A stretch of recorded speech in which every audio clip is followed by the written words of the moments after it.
যোৱাকালি ভাৰতৰ দলটোৱে ভাৰতৰ গৰিমাৰ কাৰণে খেল প্ৰদৰ্শন কৰিলে।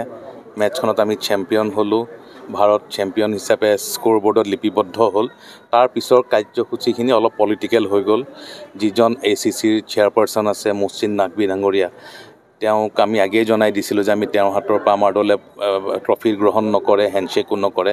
আৰু তাতে কাৰণো আছে, যিহেতু ভাৰত আৰু পাকিস্তানৰ মাজত আজিও এখন যুদ্ধ চলি আছে, অপাৰেশ্যন সিন্দুৰ চলি আছে।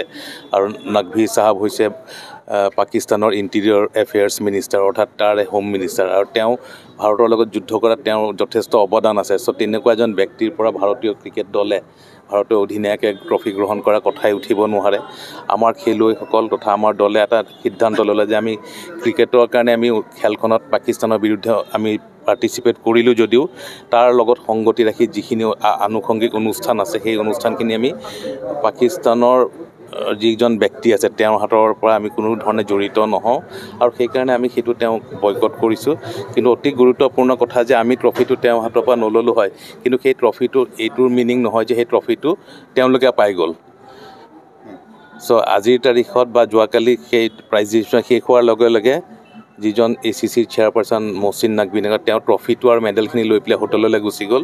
সেইটো খুব বেয়া দেখিছে। আৰু সেইকাৰণে আমি আগন্তুক অহা মাহত যিটো ICCৰ কনফাৰেঞ্চ হ'ব ডুবাইত, আমি তাতে এটা খুব ডাঙৰকৈ আমি এটা প্ৰটেষ্ট কৰিম। আৰু মই ভাবোঁ যে এটা খুব বেয়া দৃশ্য কালি সকলো ৰাইজে দেখিলে। আৰু ইয়াতে ভাৰতীয় দলৰ পজিশ্যন বহুত ওপৰলৈ গুচি গ'ল, দেশৰ গৰিমা বহুত ওপৰলৈ গুচি গ'ল। আমাৰ খেলুৱৈসকল, আমাৰ যিসকল ক্ৰিকেটৰ লগত জড়িত ব্যক্তি আছে, টীমটোৰ লগত জড়িত হৈ আছে, তেওঁলোকে ভাৰতীয় দলৰ যিখিনি গৰিমা আনি দিলে, ইয়াৰ ফলত আমাৰ ভাৰতবাসী যথেষ্ট উৎফুল্লিত হৈছে, গৌৰৱান্বিত হৈছে। আৰু লগত এটা যথোপযুক্ত আমি ৰিপ্লাই পাকিস্তানক দিবলৈ সমৰ্থন হ'লোঁ।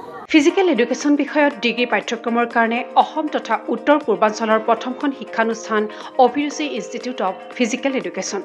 2 বছৰীয়া ফিজিকেল এডুকেশ্যনৰ BPEd পাঠ্যক্ৰম আৰু 4 বছৰীয়া BPES পাঠ্যক্ৰমৰ বাবে নামভৰ্তি চলি আছে।